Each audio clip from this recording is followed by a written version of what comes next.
The Charlotte Hornets, they lose again to the New Orleans Pelicans. We'll break that down. Plus, more trade rumors. We're going fishing. Jake Fischer has some new trade rumors for us. We discuss it all today. Locked On Hornets.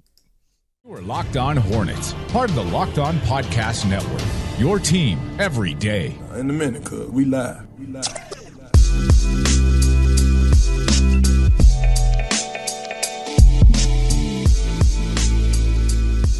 It's Locked On Hornets, part of the Locked On Podcast Network. It's your team every day. Thanks for making us your first listen. We are free and available, always free, always available, anywhere you get your podcast. That includes YouTube. You can see Doug Branson right there, my co-host. You can find him on his substack, everyhornetsboxscore.com. And you can listen to me, Walker Mehl, on WFNZ every weekday from 12 to 3 p.m. This episode is brought to you by Game Time. You can download the Game Time app and create an account. Use code LOCKEDON for $20 off your first purchase. Yeah, I didn't feel like going with the Game Time stuff either. Just, I guess, too many losses, too many 20-point losses, another record allowed, a triple-double allowed, trade rumors again where, you know, some of the favorites, even if we might think and understand it's necessary, more guys are, you know, being pried away from this organization.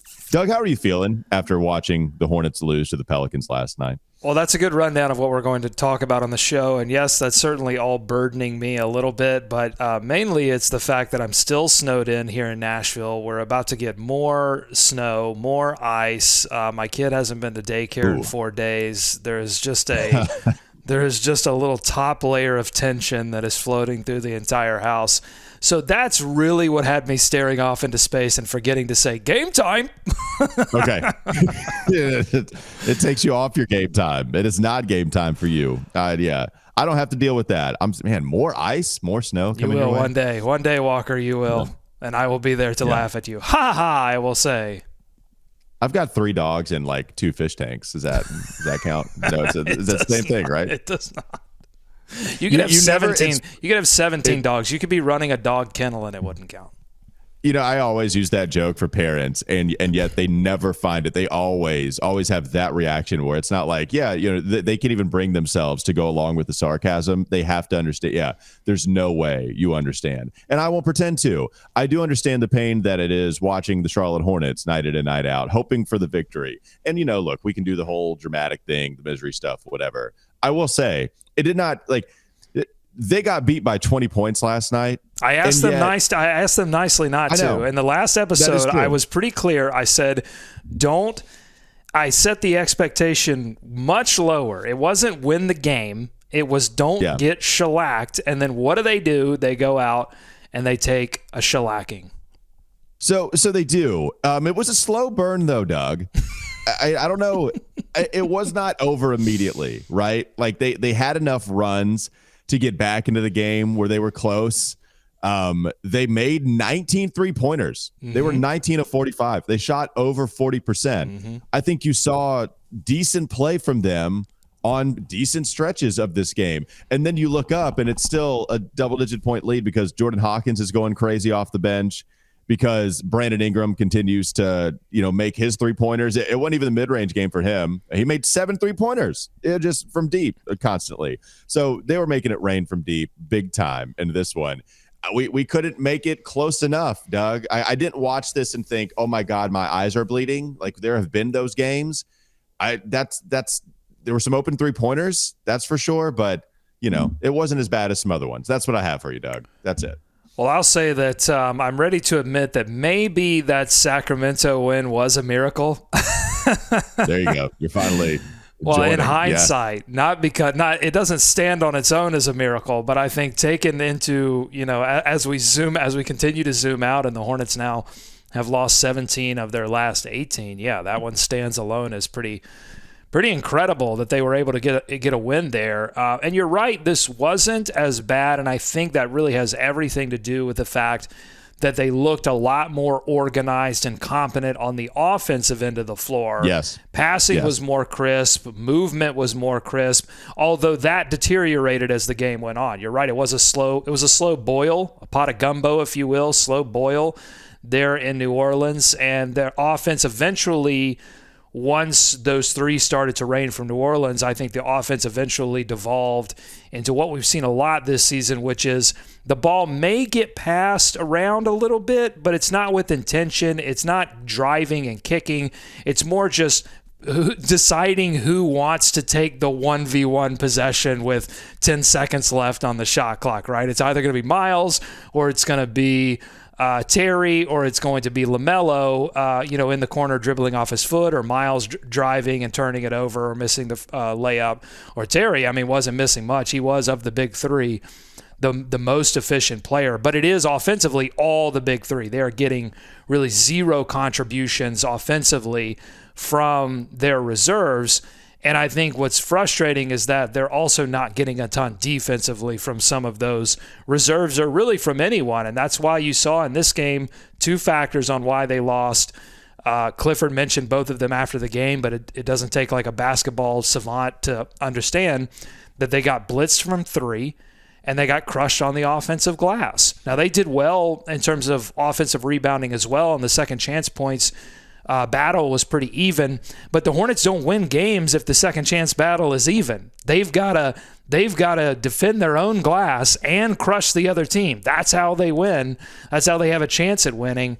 And in this one, they had zero chance because it wasn't even Valanciunas. Usually it's Valanciunas gobbling up all those offensive boards and putbacks. He led the team with 3, but they had 17. It was just guys, it was small guys, it was bench guys. Everybody was feasting on the Hornets getting these offensive rebounds. And I don't even blame Nick Richards, because I think a lot of them, especially the ones that Valanciunas didn't get, were a lot of just long rebounds that guys just didn't go after. This was a game where you needed to come out of that players-only meeting from the last game with defensive intensity, with going after every single rebound, and you just didn't see that. And a lot of those threes were generated from those, long rebounds that then what kills you, Walker, I know I'm going on a long rant here, but this game deserves a long rant.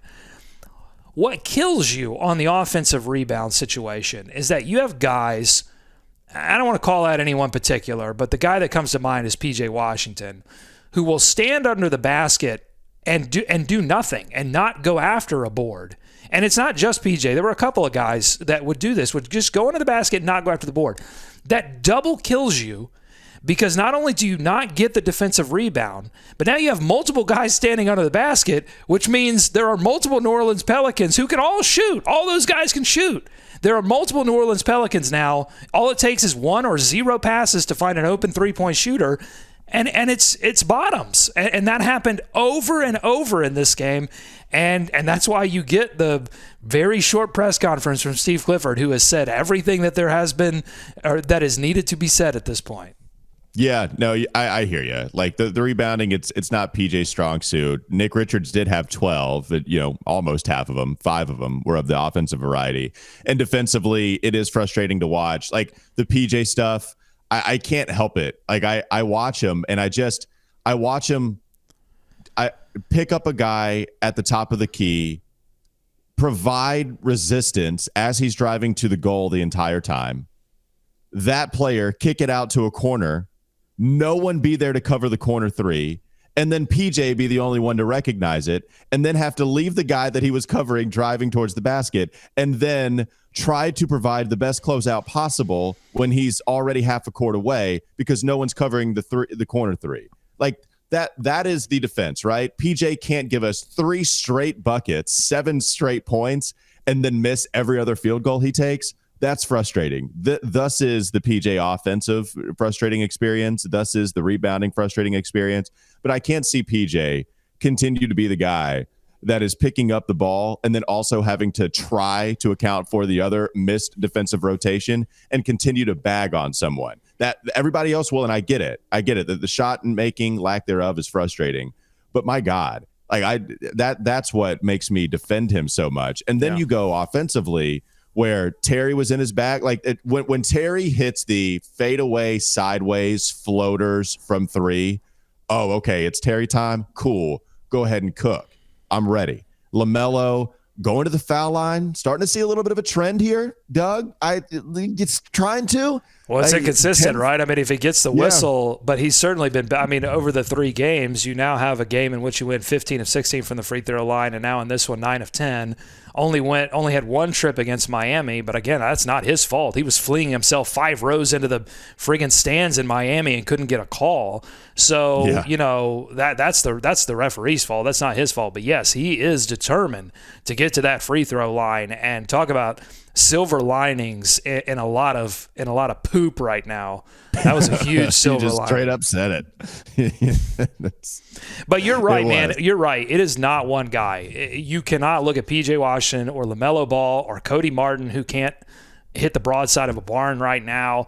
It is a collective failure. I think you can look at 3 guys offensively, your big 3 at this point, which is Terry, Miles, and LaMelo, and say they're doing all they can offensively, but defensively and in terms of rebounding, this is absolutely a full team problem. You can't get beat bench points 56-22, expect to win a game. You can't give up 17 offensive rebounds and expect to win a game. And a lot of those threes were bad defensive rotations, a lot of overhelp, a lot of pretending to play. They're collapsing like hell, and I don't mean it. Yeah, they're just going towards the basket, and so now you have this weird phenomenon where everybody is going towards the basket, and then they don't get the rebound, and now they're not covering the perimeter, and then they either get kicked out or you just overcommit on drives, and now nobody else is accounting. Nick Smith Jr.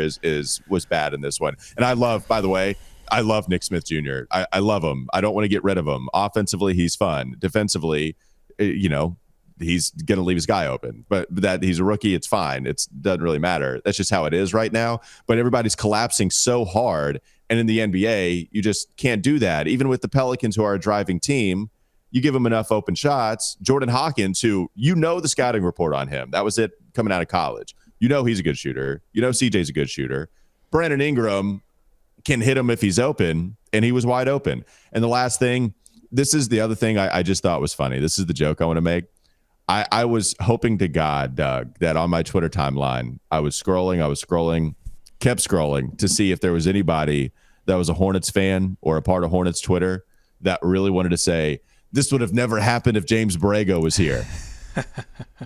And I couldn't wait, because allowing the other team to set a franchise record for 3-pointers made in a game, that was the Borrego special. If you remember back in 2021, 2022, 3 different teams still have a 3-point made record against the Charlotte Hornets. It was the Jazz and the Trailblazers who did it in just like almost a week's worth of time, because Borrego refused to cover the perimeter. And my last thing on this Borrego stuff, because it's so frustrating, I think you share this with me. You and I are both alike in this, where it's like people hated Borrego for allowing the other team to shoot 53-pointers and make 25 of them. They could not stand it. Everybody was saying, please just try something different. They hated him, Doug. I remember, you can't fool me. I talk about him every day. And everybody hated it. And now there are so many different people saying, oh, it was a mistake to fire him. That was like, I'm not saying it was the greatest decision. Again, this is the second rant. It just wouldn't have changed. It's a talent deficiency right now. There's too many injuries. There's a talent deficiency, and people couldn't stand it then. And then, of course, it's Borrego. It's Borrego doing the very thing that he got killed on to us, with now Steve Clifford as the head coach. My brain is going crazy. It's such a key point, and I'd like to continue to discuss it because I think Borrego was at this game. He was on the sidelines for the New Orleans Pelicans under Willie Green. And I think there's a key point here that I think is leading to a lot of the frustration with Steve Clifford and everything that's happening right now. So I want to keep talking about it. Yeah. All right, let's do it. We both had long rants today. We needed a vent. I think more so than we realized. We needed. It felt good. Yeah, I feel much better now. When I go downstairs, all bets are off. But I feel good right now. I will try to do a longer show then for Doug. Coming up next on the Locked On Hornets podcast. More trade rumors. We're going fishing. You got something, Doug? Yep. I'm going ice fishing. All right. We're going fishing. Jake Fischer has some more trade rumors for us to discuss on the other side. This episode is brought to you by Prize Picks. Prize Picks is the largest daily fantasy sports platform in North America, and it's the easiest and most exciting way to play daily fantasy sports. It's just you against the numbers. Instead of battling thousands of other players, including the pros and the sharks, you pick more than or less than on 2 to 6 player stat projections, and then you can watch the winnings roll in. With the basketball season here, you can now pick combo projections across football and basketball from the Specials League. It's a league created specifically for combo projections that includes 2 or more players from different sports or leagues. And so you can go with the receptions and 3-pointers made combo, 10.5 maybe between a couple of your favorite players in each league.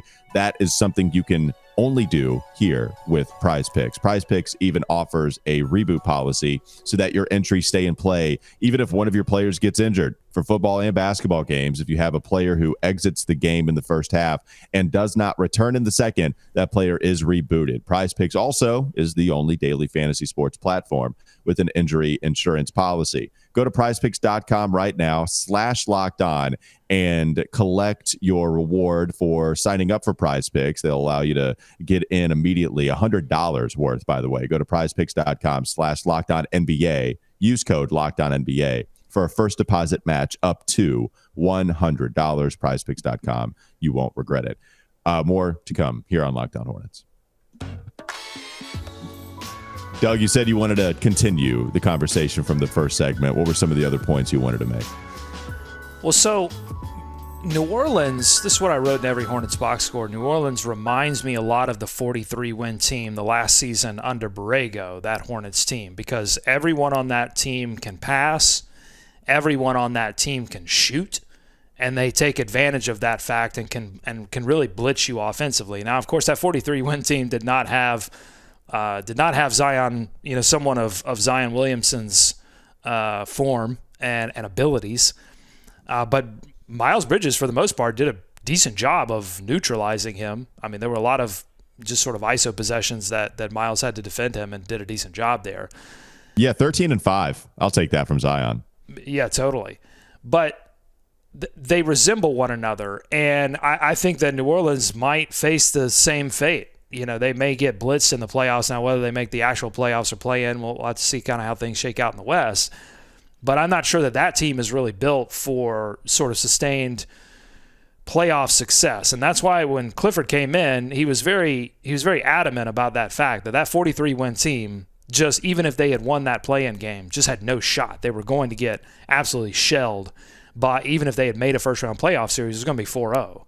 And so he was trying to bring a different culture. Injuries have obviously gotten in the way of that. But as this team gets healthier, I think it's revealing what my suspicion was all along, that this team was built to be a Borrego team. It was not, they drafted players. The few players that they brought in, all of them were brought in to mirror a style that you're seeing in New Orleans under Willie Green, who I think has coached with or played under Borrego as well. And so that's the mismatch, and that's what this new ownership group has to figure out. Whether it's Clifford or whatever coach they bring in, I hope they bring in another coach that's like Clifford, that understands how to win playoff basketball, if he could ever get there. But you have to also have a roster that matches your coach. I don't think this roster matches what Clifford wants to do defensively, and I think that's where all of the frustration is coming in. And he used the word preach. He's preaching defense to all of these guys. And once you start preaching, I think it's pretty much over, Walker, because that doesn't really work in the pros. Preaching doesn't work in the pros. That works in college. But they need a priest. They don't need preaching. They need a priest to come in and exercise these demons. But yeah, so that's really my thought, is that this is still a Borrego team being coached by a guy who does not want to coach like Borrego. Yeah, that's 100% true. All right, do you want to move on to some Jake Fischer rumors? Oh, totally. Yeah, let's get off this recap train and on to the future train. And so Jake Fischer brings us from Yahoo Sports now a few nuggets. The major nugget, there's a major and a minor. We'll start with the major. Mm-hmm. This is one of his bullet points here. The Hornets have indicated that they will be more active this deadline with influence from new ownership. than how the front office has conducted business in previous transaction windows. Yeah, let's just celebrate. Let's just have a good. I don't know. I can't make confetti rain from the sky graphically, but if I could, I would. I mean, that's exciting to hear that new ownership. If Fischer has the inside track here on the Charlotte Hornets, which he has in the past, then I think we can be excited that new ownership is focused on doing something. Just something. Yeah, and I read that on air yesterday on Wes and Walker, and after that line where it said they're going to be more active this deadline, I was like, yeah, I mean, okay, the bar is on the floor. one is greater than zero. It's more active, just active. Montrezl Harrell is by far the biggest trade they've ever made in the Mitch Kupchak era in season. So yeah, more active here at the deadline, and some of the guys that Jake Fischer mentions here, and I know we've got some other rumors out there. Terry Rozier. This is the interesting phrasing here. Terry Rozier's strong play has made the combo guard a more viable trade candidate than ever at his $24 million average annual salary, with a known preference to join the Miami Heat. Wow. League sources told Yahoo. We have not heard Terry's preference here. We have heard where maybe he would be a good fit, and maybe we've heard that Miami might be interested in Terry. Maybe we've heard that, but I don't think we've heard that Terry has been giving his preference. And so now you have this question, Doug, of like, if you're the Hornets, I hate these conversations so much. But if you're the Hornets, then how much of a solid do you try to do for Terry Rozier and make every attempt to trade him to the Miami Heat if that's where he wants to go? Or if there's another team he doesn't want to go to all that much more, but the package is, I don't know, even 15, 20% better. Like, the Hornets can't be picky and choosy. They got to take the best offer here, right? Like, so I always hate this kind of stuff when we have that debate. True. Yeah, totally. Now, it is pretty well known that Terry Rozier spends most of his time in Miami in the offseason. And when he held a camp a couple of years back for sort of a preseason camp for players that happened in Miami. So, yeah, I mean, it's not a surprise that he just wants to be in Miami. You know, I don't know if I'm sure, look, Miami's a winning team. They've been to a couple of finals now, so who wouldn't want to be in that kind of environment? It would be interesting to see.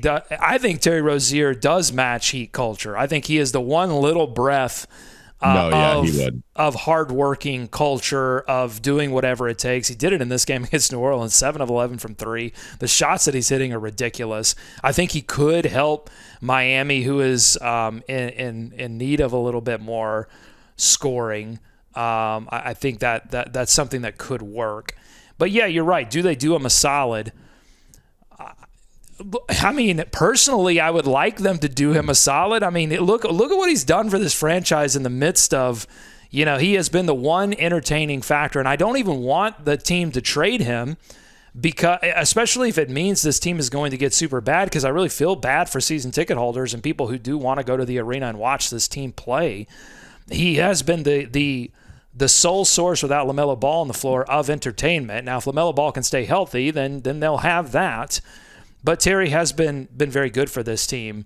But if he wants to go to Miami and they can make it work, and you know Miami doesn't take them to the woodshed on the offer, then I think it would be good for them to do that. And look, the franchise has to reestablish a reputation. The franchise's reputation is in the toilet right now, and players talk, and agents talk, and front office representatives talk, and the Hornets are viewed as a team that is not a team you want to go play for because, you know, cheap accommodations, because they don't treat players right. And more we're seeing players exit this franchise, like Kelly Oubre, and in their first press conference availability, they're talking bleep about the Hornets. Like, as an organization, you do have to focus on reestablishing that if you want to attract players to come and play and re-sign for your franchise.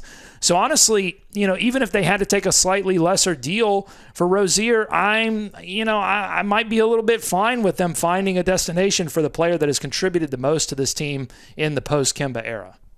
All right, let's have that same conversation, except about a different player, and let's do it in the next segment. Coming up next on the Locked On Hornets podcast. Bees everywhere! Is there another solid you do for a player as you watch them leave the organization? Probably not, but what player are we talking about? We'll get to it in the last segment here on Locked On Hornets. This episode is brought to you by LinkedIn, and at the start of the new year, every small business owner is asking themselves the same question. What's the one move I can make that will take my business to the next level in 2024? LinkedIn Jobs knows that your success all depends on the team you surround yourself with. That's why LinkedIn Jobs has created the tools to help find the right professionals for your team faster and for free. LinkedIn isn't just another job board. LinkedIn has a vast network of more than 1 billion professionals, billion with a B, which makes it the best place to hire. Hiring is easy when you have that many quality candidates. It's so easy, in fact, that 86% of small businesses get a qualified candidate within 24 hours. It's why small businesses rate LinkedIn Jobs #1 in delivering quality hires versus leading competitors. LinkedIn also knows that small businesses are wearing so many hats and might not have the time or resources to hire. Thankfully, with LinkedIn, the process is intuitive, quick, and easy. Post your job for free at linkedin.com/LockedOnNBA. That's linkedin.com/LockedOnNBA to post your job for free. Terms and conditions apply. This episode is also brought to you by Game Time. We did it. There you go. Game Time is the only ticketing app that gives you complete peace of mind with your purchase, and you can see the view from your seat before you buy, so you know exactly what to expect when you arrive. They're obsessed with finding ways to help you save money on tickets. Game Time has deals on tickets right up to the start of the event as well. And even an hour after it starts, it's the place to find last-minute seats. You can find exclusive flash deals and sponsored deals on the tickets for football, basketball, baseball, but not just sporting events, also concerts, comedy, theater, even more than that. With zone deals, you pick the section and Game Time picks the seats for big-time savings. Take the guesswork out of buying tickets with Game Time. Download the Game Time app, create an account, and use code LOCKEDON for $20 off your first purchase. Terms apply. Again, create an account and redeem code LOCKEDON, Locked On, for $20 off. Download Game Time today. Last-minute tickets, lowest price guaranteed. More Locked On Hornets ahead.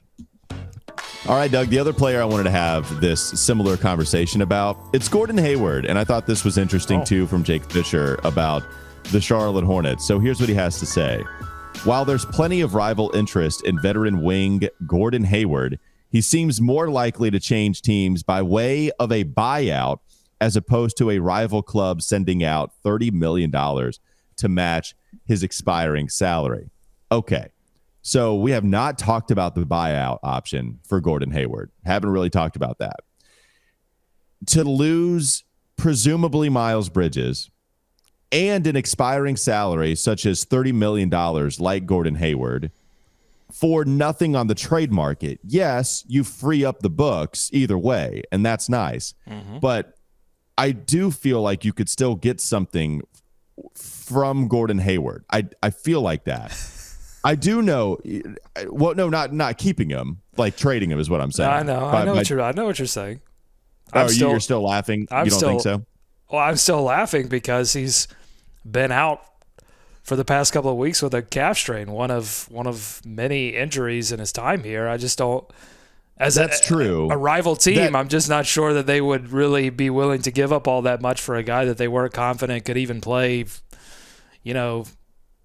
that many games for them late in the season. Because you're talking about a team that would be giving you something to get late season Gordon Hayward because they're going to have to re-sign him or let him go. So, I don't know what I would give up. Expiring salaries, maybe, that's what I'm thinking. But the reason I'm bringing this up is because if you'll remember, Mitch Kupchak, he talked about not really being in the business of buying guys out. So that was early on in his tenure here. That's just not anything that he's interested in. I forget what press conference it was, but it was in an honest one, as he is one to have with the people, that he's not really in that's not in his interest because it's, doing the player somewhat of a solid. You buy him out and then he gets to go wherever he wants to, and then you don't get anything in return. And even if it's laughable, quite literally, to suggest that maybe they could get something from Gordon Hayward on the trade market, I would at least like to try that. by the deadline, or because you're not going to do it this offseason, and then the buyout option, I guess it would have to be after the deadline, and then you're allowing him to go somewhere else. And so that's what's interesting. The buyout stuff, it's just not anything that we've talked about, Doug. Yeah, so I'll go back to something that I said in that last segment, which is that there is some value in players not going to other teams and talking bleep about your franchise because they did you wrong. There's some value to that. And so that's the incentive for a team to have a buyout, is to keep relationships, to have that, institutional value. So there is something to that. Now, I don't think that whatever you could get back for Gordon Hayward, which I don't think is all that much, whether it be a second-round pick or some other piece, is worth what you would have to take on salary-wise, long-term salary-wise. I think the Hornets would be long-term now. Right. But I think that's, to make that $30 million number work, you would have to figure that out, unless there was a big salary out there that was expiring that would make a lot of sense. But I don't think that deal is going to materialize, and whether or not Mitch Kupchak is really in the business of doing that, from this Jake Fischer report, I don't know that Mitch Kupchak is going to be necessarily leading the focus of this trade deadline period. I think there are going to be some other voices in the room that represent this new ownership group that might be moving this franchise in a particular direction, more so than Mitch Kupchak at this point, but we'll see. Well, now, so we bring up the Heat. Kyle Lowry has an expiring $29 million contract. So if you don't trade Terry Rozier there, and the Heat are desperate enough for a shooter and some more offense, where Gordon, he started to come on a little bit stronger as the season went on. Maybe you just swap those salaries. I don't know. But, it'll be interesting to see what they can do, and then you add whatever else would be enticing for the Hornets. Do you want to move on to the PJ stuff? I know PJ is also apparently linked to Dallas. Any thoughts there before we move on to Eric Collins? He's been linked to Dallas. That's where he's from. He's been linked to Dallas a lot during that off season when this past off season, PJ was playing hardball with the franchise, and the franchise stood firm on what they thought PJ's value was. PJ was, I think, flirting with Dallas, but Dallas ultimately decided to go in the Grant Williams direction and make that move. But it seems like they may still be looking for, according to this report from Fisher, they're still looking to add some talent at forward. And so, look, if the right offer comes along for PJ, send him to Dallas. Sure, why not? I think at this point, you've just got to change the direction. And I think, honestly, the Hornets should be looking for attitude players. If you're going to bring on players that have a couple of years on their deal, I really hope that they are guys that can reset the locker room. I think that should be the goal for the franchise at this point, is to reset this locker room and move it into the direction of a locker room that really takes pride on the defensive end of the floor, because they eventually they need to seek out a locker room in a season that you look back on, Walker, and go, that's when the run started. It won't be this season.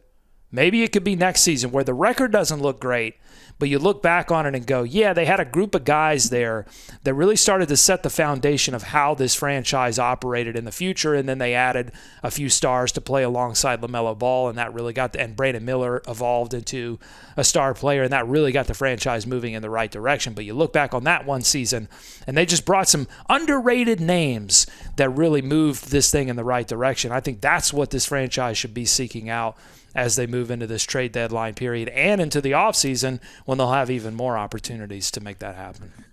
Yeah, I'm looking at some of the names here. Grant Williams, that was somebody that was linked to Charlotte, and I know Grant Williams has kind of been hot and cold with them. Josh Green, same thing, although he's playing better here as of late, but that was a guy that, if you look at the last couple of years, people like him. He has a contract that he's making about $12 million a year or so, and so the salaries would match there.